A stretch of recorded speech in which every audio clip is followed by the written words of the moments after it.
So the Clippers and Lakers have played twice this season.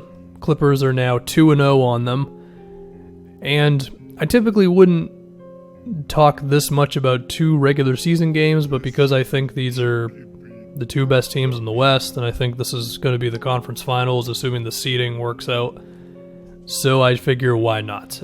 Now, the constants of these two games are Kawhi can't miss, and LeBron has been disappointing. Now, it seems that LeBron probably aggravated his groin, and I think it led to him shooting a lot of jump shots last night, but I do think some of it even kind of mirrored the first game of the season, where it seemed like LeBron was a little too hesitant to drive on the Clippers' defenders, it seemed like. And is there a chance that LeBron is respecting the Clippers' defensive players a little too much? Because there's a lot of times when he gets a screen from AD or something, and then the Clippers switch it, and it ends up with, I don't know, it could be any of their dudes, Mo, PG, Kawhi, Montrez on LeBron, and he just doesn't take them off the dribble all the time. And I understand, like, some of these guys are great defensive players, but you're also LeBron James, so you're going to be able to get by them. I mean, hell, Kuzma got by Kawhi once last night on a baseline drive. It's not like it's impossible to get by these guys, especially when it's someone like Montrez. You would think LeBron would take him kind of every time, but, you know, last night LeBron took a lot of jumpers, and again, the groin may have been a thing, but, you know, if he would have played amazing in that opening night game, then I wouldn't be as like, oh, what's going on here as much. But, you know, again, like what happened last night with LeBron and the jumpers he took and the hesitance to just drive, it did kind of remind me of the first game a bit. So I think that's step one for the Lakers, is LeBron just might need to go for it a little bit more. Now, another part of that is maybe the spacing is not always amazing. And, I mean, this is something that has been talked about a lot, playing Anthony Davis at center, not expecting him to start at center, but do you play him more there against a team like the Clippers? They had the game against the Bucks not long ago, the Lakers, and I don't remember if AD played center much in that game. I'm pretty sure he did for like some third quarter stretch, but is that the kind of thing where you go to that in the first quarter instead of after the half or whatever? I think it's an interesting thing, because a part of me feels like the Clippers are going to force you to go to that anyway when they go to the Montrez at center lineup, the Lou, PG, Kawhi, Bev, Montrez lineup. That lineup has played about 46 minutes this year, and they got a net rating of 21. So when those guys play together, they're pretty much murdering teams.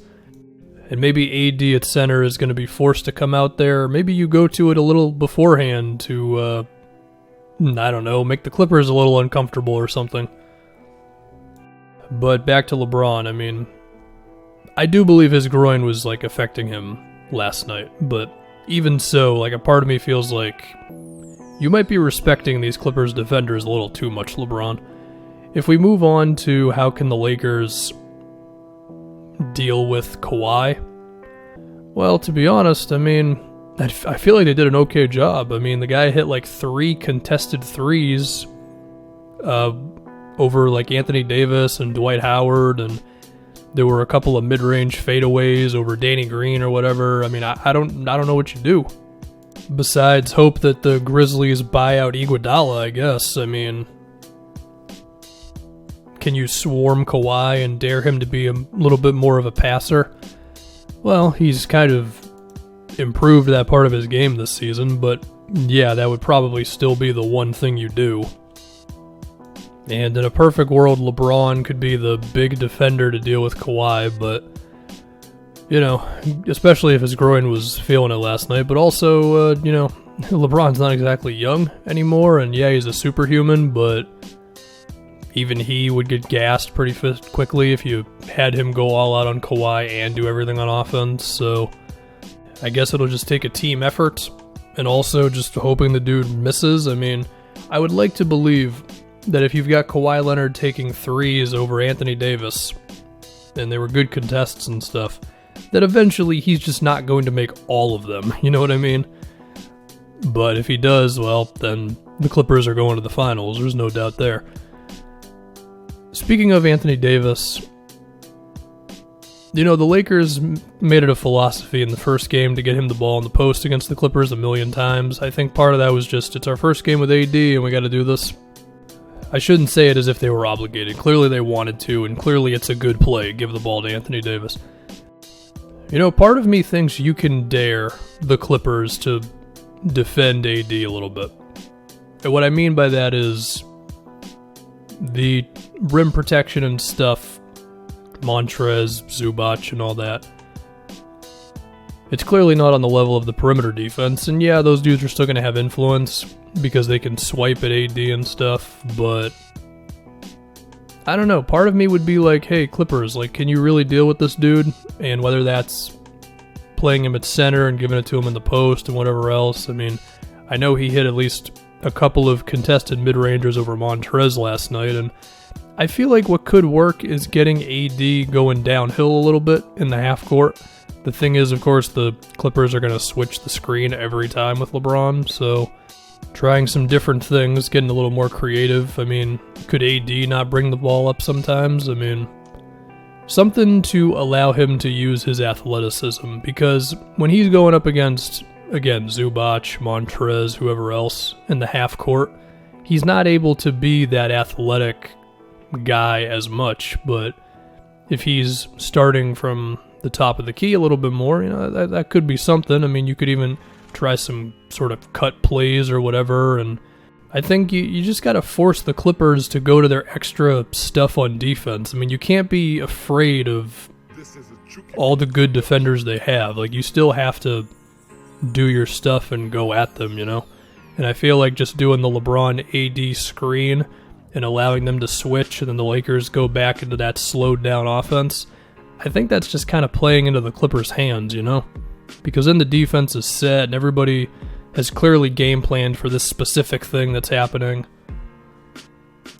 So yeah, I think the main ingredients for the Lakers figuring out the Clippers a little bit is a little more aggressiveness from LeBron, assuming he can move. Which, that in itself could be a bit of a fear. But that, and then I just think more creative things for Anthony Davis, I guess, and you hope that Kawhi misses some shots here and there. As for other little random things about these two playing each other, it'll be interesting to see in a playoff series, assuming they face each other, if the Lakers have a guy who can kind of stick to Lou Williams, because I just feel like it's going to be too difficult to have a game plan for Kawhi and PG and then have to deal with Lou as well. I feel like you're just going to have to hope that you got one guy who can just stay glued to Lou Williams, and they definitely have some candidates between Caruso, Bradley, KCP, Danny Green. You'd think you'd want Danny Green on Kawhi and PG a little bit more, but I think you are going to kind of need that. Other things, I think the Clippers are not going to care about Rondo too much. That's another fear I have with the Lakers, is their three-point shooting. Because, you go down the list, a lot of these guys can make threes, but there's no great shooter on this team. There's no JJ Redick or something like that. And I do fear that in a tough playoff series, the Lakers are just simply not going to make enough open shots. So yeah, to me, these are the two best teams in the league. Clippers have just flat out looked better through two games. Kawhi has outplayed LeBron, and I think that's the heart of it, but there's other things to take in as well.